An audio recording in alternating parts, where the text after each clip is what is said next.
Et bienvenue dans un nouvel épisode de Ma Data au Canada. Alors, aujourd'hui, comme vous voyez, il y a beaucoup de neige, puisqu'il est tombé à peu près 40-50 cm de neige ces 2-3 derniers jours. Donc hier, je suis allé faire du ski de fond, c'était sympa.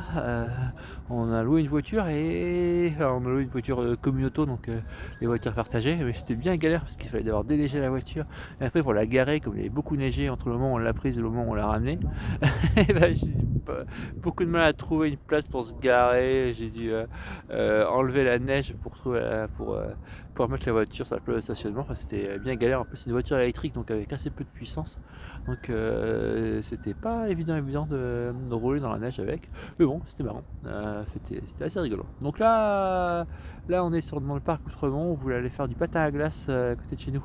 Mais ils sont en train de refaire la patinoire parce qu'ils sont obligés de l'entretenir assez souvent. Une patinoire, c'est pas comme ça.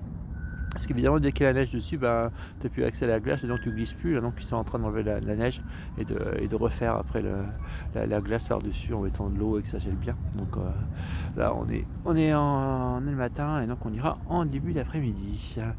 Voilà pour nous, pour ce qui se passe dans mon petit Canada d'adoption. La semaine dernière, je vous avais fait une vidéo sur Google Analytics la CNIL, une vidéo un peu spéciale de 10 minutes. Alors j'ai eu il y a eu un peu plus d'informations et notamment est sortie la véritable décision de la CNIL et c'est assez intéressant parce que ce qui reprochait beaucoup à Google Analytics, enfin en tout cas au site web qu'utilisait Google Analytics, c'était de ne pas assez anonymiser les IP et de ne pas assez anonymiser globalement les identifiants personnels avant d'envoyer ça vers Google Analytics et donc potentiellement vers les États-Unis.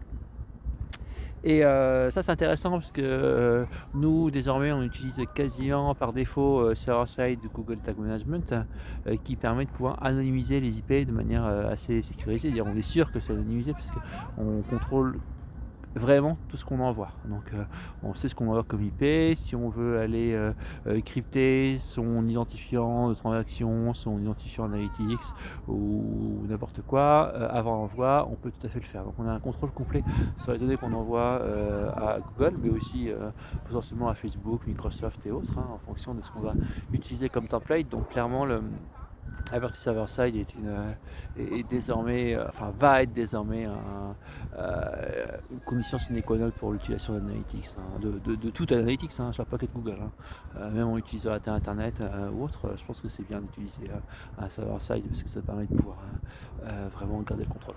Voilà. Donc voilà, c'était pour le petit update par rapport à ça. Je vais écrire un article dessus prochainement, je vais essayer.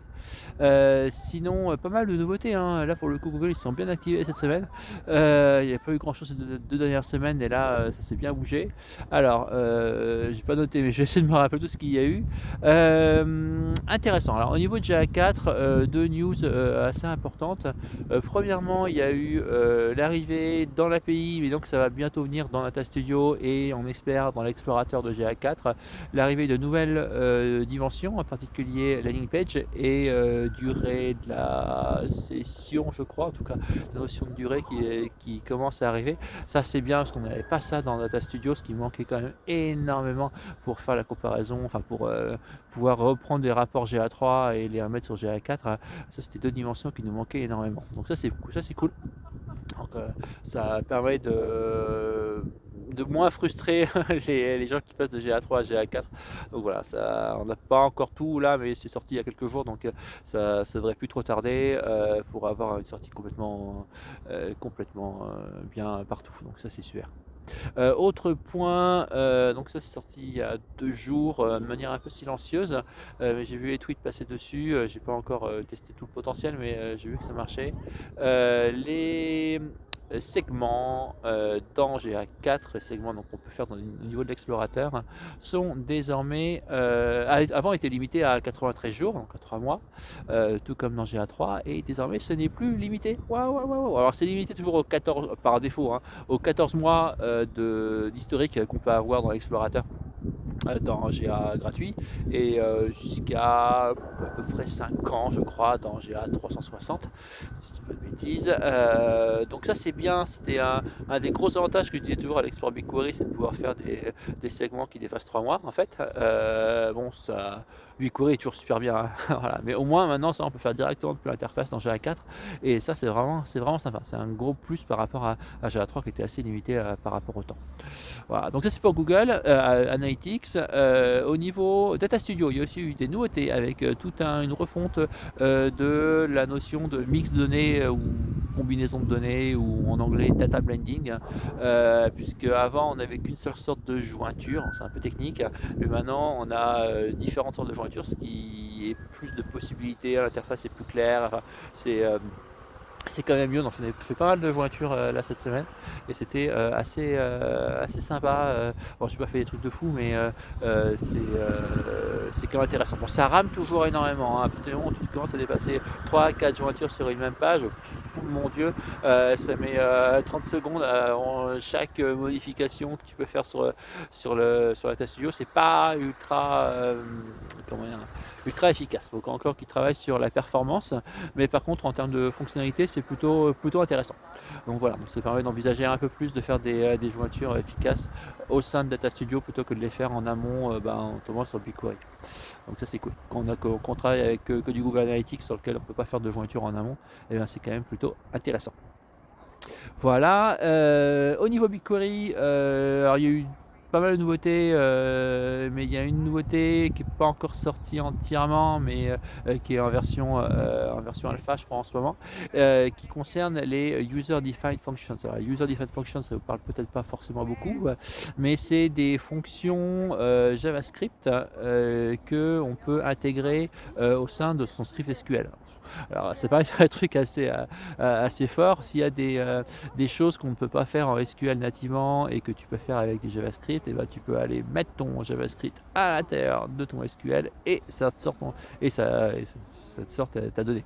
Donc ça c'est sympa, mais ça t'oblige à avoir un énorme script, c'est que en JavaScript je crois en plus, au sein de ton SQL, ce qui ne permet pas de forcément faire des appels externes, etc. Et désormais, on va avoir la possibilité d'utiliser n'importe quelle fonction qui est hébergée sur une Cloud Functions. C'est-à-dire que, alors j'ai pas encore testé ça parce que c'est un cas d'usage un peu complexe, mais on peut très bien envisager d'avoir une Cloud Functions qui va aller utiliser par exemple Google Cloud NLP pour pouvoir faire du traitement du langage, de la séparation en mots, etc., de la séparation en phrases et tout. Donc d'avoir une Cloud Functions qui te ramène tout ça. Alors ça ne peut pas renvoyer un array, forcément que ça renvoie une chaîne de caractères, mais il y a moyen de se débrouiller, je pense, pour renvoyer une grosse chaîne de caractères et après la rediviser en array. Et donc tout ça en utilisant une fonction externe qui peut être longue pour le coup et qui peut être codé en Python et qui peut utiliser des services externes. Donc ça c'est vraiment intéressant.